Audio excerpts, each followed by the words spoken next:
Hello, I'm Mark Price. I'd like to talk to you today about religious hypocrisy. But first, there was a man, an elderly man, who was driving his brand new convertible Corvette down the highway. And he was driving fast. I mean, over the speed limit, very fast, and enjoying the day and enjoying the sunshine and the sun on his face. He's just driving way too fast. And all of a sudden, there's a state trooper behind him, and the lights start to go off, the siren, right behind him. And what does this elderly man do in his Corvette? He speeds up. And the closer the state trooper gets, the faster he goes. And it's a race back and forth. And finally, the elderly man in the Corvette has sense, and he says, no, I can't do this. And he pulls over and stops. The state trooper comes up to him and says, what on earth were you thinking?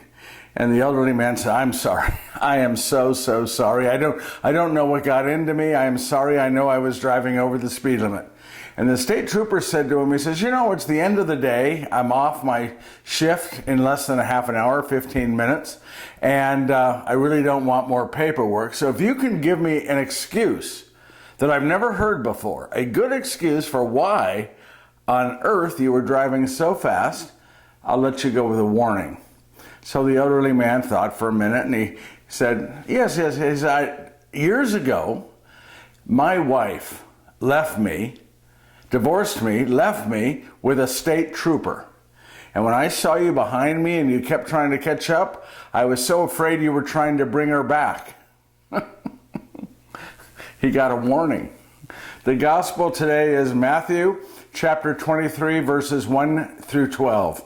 Jesus spoke to the crowds and to his disciples, saying, the scribes and the Pharisees have taken their seat on the chair of Moses.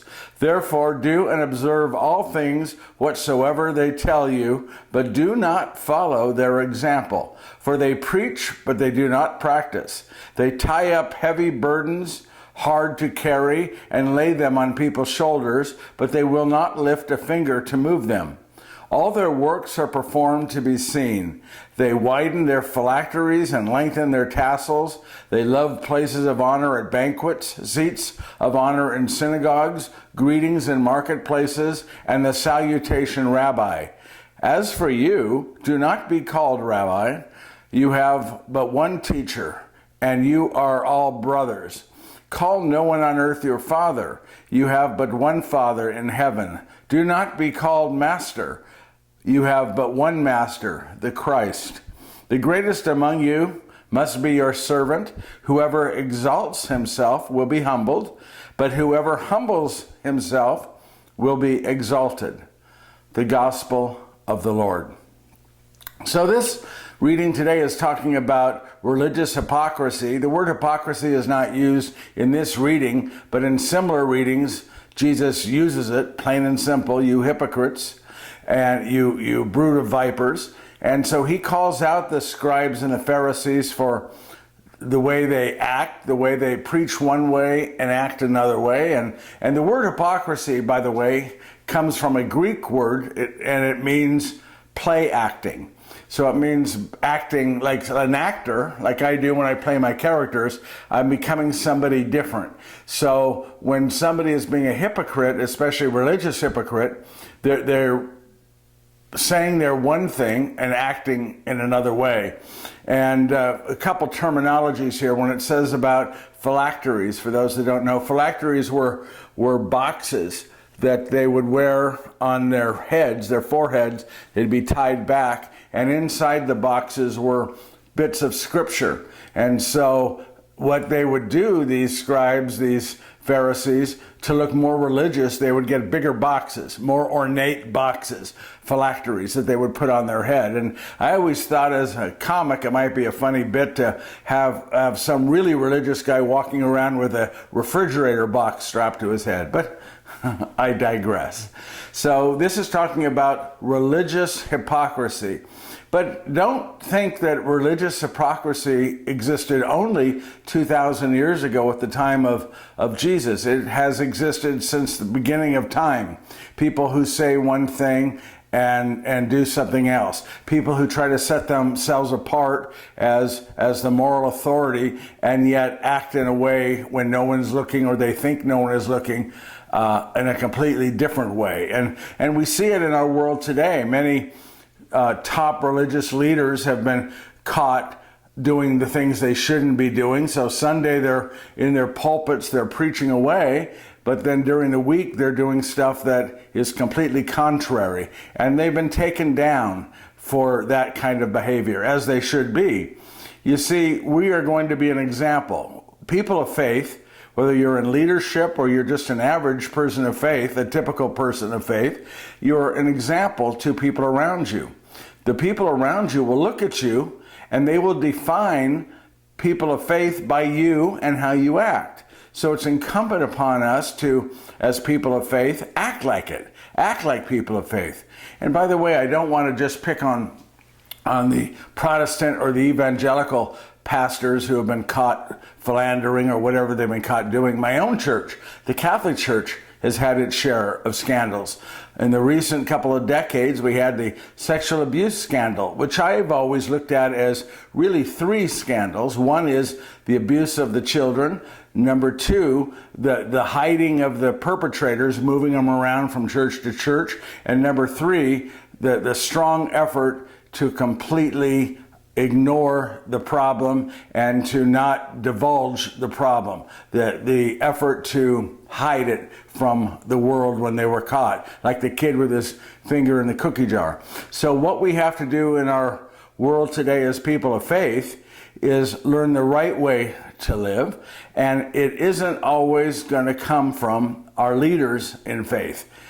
In fact, I want to suggest to you that man will always fail us. If we look to man and mankind for the way to live our life as people of faith, we will be disappointed time and time again. There's one place to look, and that's to God through Christ, and follow his example.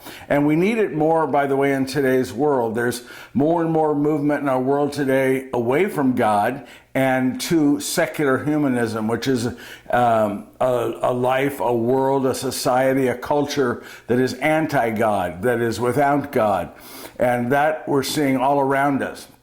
At the recent Democratic convention, you had many people get up to do the Pledge of Allegiance, and they left out the under God. When they were saying the Pledge of Allegiance, they left out those two little words, under God. But it's happening all over the world. A friend yesterday sent me an article about how religion, how belief in God and the adherence to the things of God is falling away around the world. And we as people of faith, we have to stand strong. And the way we stand strong is by being good people of faith.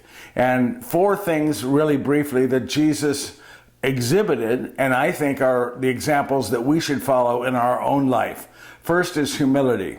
If you want to be a good person of faith and not be called a hypocrite, be a person who's humble. Be a person who lives their life in humility, who realizes that they aren't to be so self-important, that they aren't the most important person in the middle of the room, that God is, that everything we do should point to God, should point to that thing bigger than us. We should be, as people of faith, people who lead people not to ourselves, but to God through Jesus Christ. The second thing we see as an example that we should follow from Jesus is prayer. He was always praying. He would go off alone and pray many, many times throughout the readings. I talk about prayer a lot because I think it is the single most important thing we should do. I often call prayer our conversation with God. The way we live our life, what we do, what we neglect to do, is our prayer to God, our prayer with God, our conversation with God. So we should live our life as a prayer, and that we learn from Jesus. He certainly did. The third thing I just mentioned briefly today that Jesus did was the scriptures. He was very fluent in the scriptures. He was oftentimes quoting the scriptures. We should be people who take the time to read regularly, daily, and get to know what the scriptures really mean. The Old Testament, the Hebrew scriptures, as well as the New Testament. We should learn them and understand what God was saying through them, They're inspired by God, and the lessons that are in them, both again, the Old Testament and the New Testament. We should be people who delve into the scriptures and realize that they are our connection to God. And the fourth thing that Jesus did was service. He was always of service to other people, people in need, and he calls us as people of faith to be of service to others. I've come to serve and not to be served, Jesus says. In the reading today, it mentions the fact that don't call people father, don't call people rabbi, don't call people teacher. You only have one teacher, one father, and on and on and on. Well, what I think it's saying is not that we shouldn't have titles. Titles are fine, whether it's father or teacher or whatever. Titles are fine. It's the reason for the title that's important. And the reason I say it's fine is that Jesus used titles. He gave Simon a title. He called him Peter, rock, which signified something about Peter. He was to be a rock, a foundation in the church. He called his followers apostles or disciples. So titles are fine, but they must be used in a certain way. They must be used to exemplify service. So if you use a title for somebody, it should be a title that exemplifies their service to others. Then I believe titles are fine, and I believe that's what Jesus is saying here. So what we should learn from today's reading is to not be religious hypocrites, to know that we're always, as people of faith, an example of people of faith, whether we like it or not. It's up to us whether we're going to be a good example or a bad example. And let us learn to follow not the people of the world, not the mankind of the world, because they're going to disappoint us and fail us, but look to Jesus, look to Christ as the example for how we, people of faith, should live our life. Amen? This is Mark Price. Thanks for listening.